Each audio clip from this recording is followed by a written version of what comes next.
Picture this, yeah?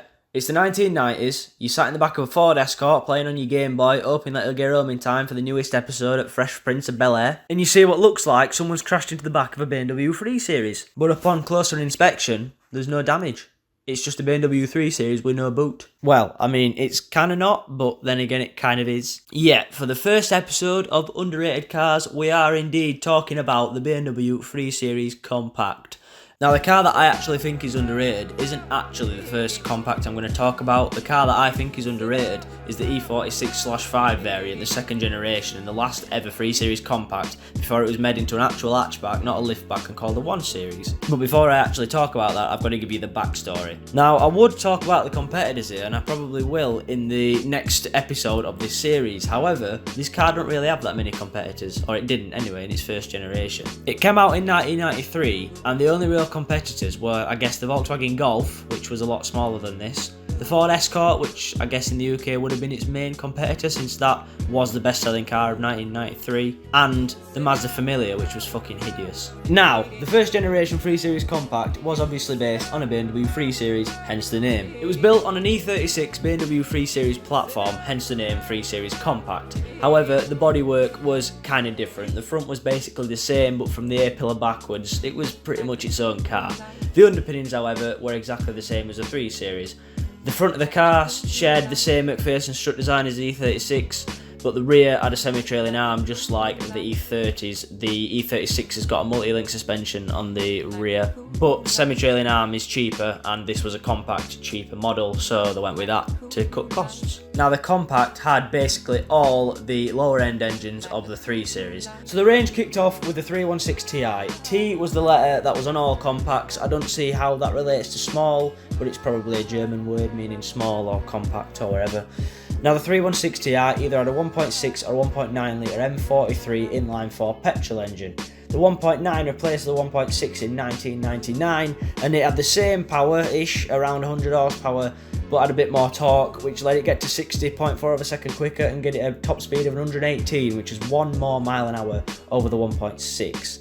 Then you had the 318 Ti, which used an 138 horsepower 1.8 or 1.9 litre petrol engine, the 1.8 being the M42 and the 1.9 being the M44. Both of them had the same 0 to 60 time in 9.9 seconds, and they were both a 4-cylinder petrol. I don't know if I disclosed that or not. The only difference being the 1.9 had 4 more pound-feet of torque. But that's not enough to change the 0 to 60 time or the top speed, which is 130 miles an hour. Then, for all you diesel fanboys out there, including myself, there was a diesel, the 318 TDS.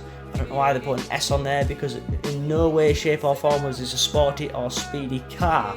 It had an 89 horsepower, 140 pound-feet, 1.7 litre inline-4 turbo engine. It was the M41, 0 to 60 in 13.9 seconds with a top speed of 109. Wow. Now, the last engine that BMW offered with this car was a 323 Ti. Now, that sounds pretty fucking normal, pretty expected, doesn't it? Since they missed out a 320, maybe you're thinking, well, it's a cheaper car, maybe it's just a bigger engine slightly, but with the same power output to make it cheaper to make or something like that. No! It had a 2.5 litre M52 inline 6! I know! Fuck me! 6 cylinders! We'll ignore the Golf VR6 and shit like that. Yeah, good. This glorious lump produced 168 brake horsepower and 181 pound-feet of torque. It did 0 to 60 in 7.8 seconds and had a top speed of 143. Now, don't you worry, I can hear you shouting through the screen that that's not amazing, since you could get a 2.8 litre VR6 in a Golf that had 174 horsepower and did 0 to 60 in 7.4 seconds. Yes, I know, but you want to know what's so amazing about this 3 Series, yeah? It's rear-wheel fucking drive in a car of this class. I know, what a fucking drift machine, because that cheap rear suspension made it love oversteer. It was an absolute drift fucking monster. It used to handle like a beast. Now, I would love one of these cars. However, it's not my favourite 3 Series compact, as I said at the start. The last engine option that I missed out of this list on purpose is the 316G. Now, I've never heard of this car personally, However, it was a 1.6 litre M43 engine, the same as the original 316 Ti, but it only had 82 horsepower and 94 pound-feet of torque, and it did 0 to 60 in 15.6 seconds. And basically the G meant that it could either run on petrol or compressed natural gas. So it was cheap to run, but when you put petrol in it, it got the same figures as the M43 1.6 that was in the 316 Ti. So why anyone would run it on CNG, I'm not sure, because I'd rather have the power than have a couple of extra pound in my bumhole. Bumhole? Where the fuck did that? What? Skew! I meant pocket, I don't know where the fuck bumhole came from. I promise that didn't come out on purpose, honestly. In mid-1995, they did do an edition called the California Top Edition, or the Open Air Edition, which I've again never heard of this or seen this, but apparently it had a massive sunroof that had a folding canvas roof over the top of it. Sounds to me like a Fiat 500c sort of deal, so a convertible but not a convertible, you get what I mean. And then shortly after that, in 1996, September of 1996 should I say, so it was quite late in the year, it received a small facelift, so newer tail lights and new grille, new bumpers, new mirrors, etc. But not really enough to make it look completely different. Also in 1996, there was a special edition hand-built M3 version of the compact that was basically an E46 M3 but with a compact body shell on it, which I think looks absolutely fucking amazing, especially with that Alcantara steering wheel, which was special to this model. Other than that, there's not much else to say about this model because I think it looks absolutely hideous. I guess it's kind of an important fact that you could buy the 318 Ti in North America, but that was the only compact to ever be sold there because it didn't sell amazingly. And now it's time to talk about what I think is one of the best looking BMWs ever made, as long as you get it in the right spec, the BMW 3 Series Compact Mark II. Oh my god, it's a beautiful specimen in this.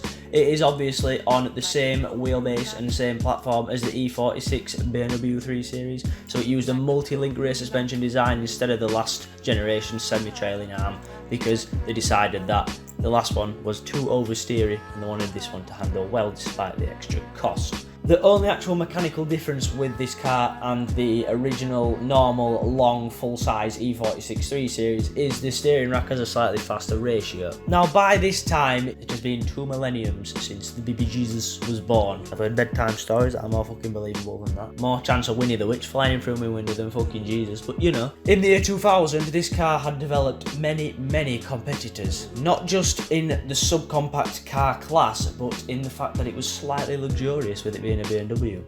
You had the Audi A3 for example and S3 for the fast one. That was a gorgeous car. The S3 that came out at the time of this car, oh my god, that is pure car porn. And then obviously you had the Mark IV Golf, which again, pure fucking car porn. Then you had the Skoda Octavia if you wanted a bit of extra space, which I would actually argue is this car's main competitor because they're basically the same sort of style, aren't they? They're both a liftback. And then of course you had the Seat Leon, which was basically the same car as the Golf and the Audi A3, obviously because it's all VAG in it. But the Mark I Seat Leon is one of the sexiest cars on the road ever.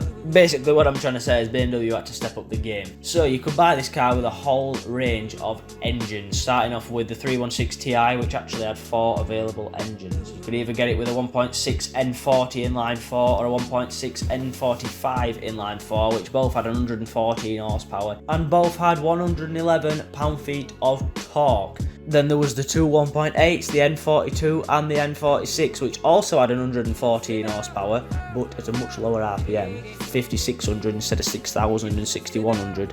But it had a lot more torque, 129 pound-feet, because obviously the bigger engines. Now the smaller 1.6s were used in countries where vehicle tax charges favoured smaller engines, so that was nice of BMW. Then you had the 318 Ti, which used either a 2 litre N42 or a 2 litre N46. They both had 141 horsepower and both had 148 pound-feet of torque.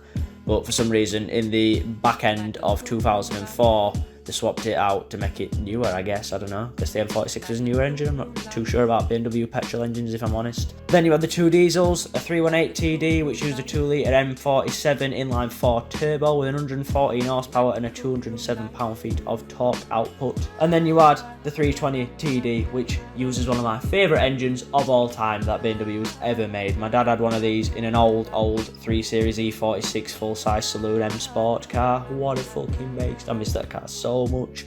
It's the 2-litre M47, just like the 318 TD, but it's got 150 horsepower and 243 pound-feet of torque. What a fucking car, mate. What a fucking engine. Oh, my mate bought a coupe version actually, not long ago. Well, about a year and a bit ago. Took me out in that a few times. What a fucking car. The reason why this car is actually underrated isn't the diesel, which I absolutely love, and obviously isn't because of the small little shitty petrol engines. The reason this car is underrated is because the 325 Ti. Now this was sold between 2001 and 2004, and it used a 2.5 litre M54 inline-6 engine in a car that rivaled the Golf. I know, an inline-6. We'll just gloss over the fact that there was a Golf R32 with a VR6 that also had a higher displacement. We'll ignore that. It's got an inline-6. What a fucking beastie engine. 189 horsepower at 6,000 RPM and 181 pound-feet of torque. Oh my days, what a fucking car. This is on my car wish list. I will have one of these in silver at some point in time. This absolute glorious vehicle did 0 to 60 in 6.9 seconds and had a top speed of 146 miles an hour, but BMW famously lie about all of their specs, including their top speeds, and they lie quite a lot with their top speeds, since my father's white BMW E46 320 diesel convertible was quoted at a top speed of 130 something, I think 132 if I remember rightly, but I could be wrong. And he managed to hit, on a private runway obviously, more than 150, just over 150 miles an hour, which is a big difference between BMW's quoted top speed and the reality, isn't it? Now, as I said, with the original 3 Series Compact, the Mark II also had one amazing feature that set this apart from the competition, because there was a lot of it at this point, like the Audi S3, the Skoda Octavia VRS, the Seat Leon Cupra and Cupra R.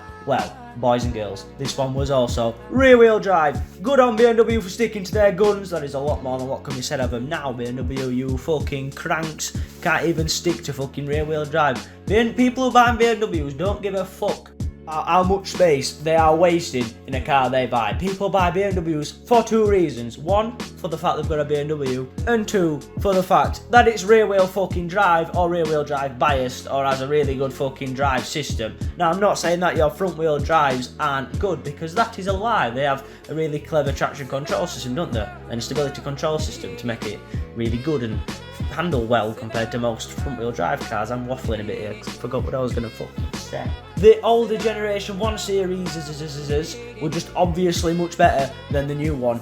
Also in looks, because this new 1 Series is fucking idiots. I'm going to say you've completely fucking ruined it. In fact, you know what? That's something I want to quickly say. BMW, what the fuck are you doing? Because your old cars were so much better looking than these pieces of fucking wank that you're developing now. Like, what is that new M3 and M4 front, or just the 4 Series front? It's got a bigger schnoz than fucking Borat's Junos and Borat 2. You know cars have facelifts, yeah? Well, you're gonna need more than a fucking facelift to fix the front of that car, mate. You're gonna need a full fucking plastic surgery fucking nose job on that thing, honestly. Anyway, back to the car we're talking about, yeah? It was rear-wheel drive, so it used to handle beautifully, especially with that multi-link suspension on the back end.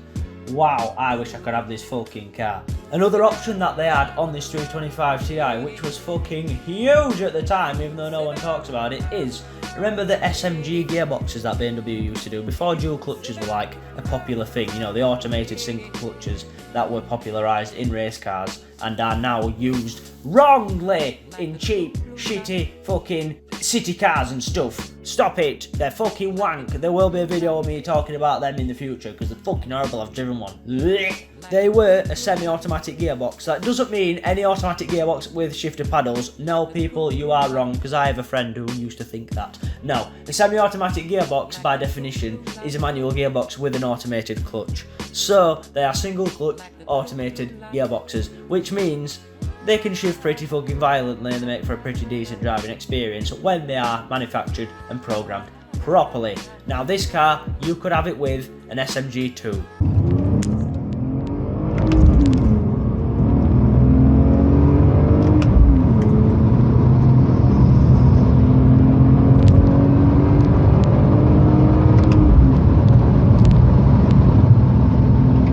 Which was the exact same gearbox used in the E46 M3. Could people at the time ask for a better small car? Because I don't think they fucking could. I wouldn't actually have that one though, I'd still go with a manual 325 Ti. And well, I said wouldn't, I won't have the SMG one, I will go for a 6-speed manual 325 Ti. Right then, I'm going to wrap this one up here. I hope you enjoyed learning about this fucking beautiful car, and if you did, you know, leave a like, comment something, just let me know that you want to see more of these. You probably don't, because it's basically just me waffling about cars for a while. However, I enjoy making them, it gives me something to do, doesn't it? So, that's what matters. And with that, I will see you in my next one, when I talk about another car that I haven't quite thought of yet. In a bit.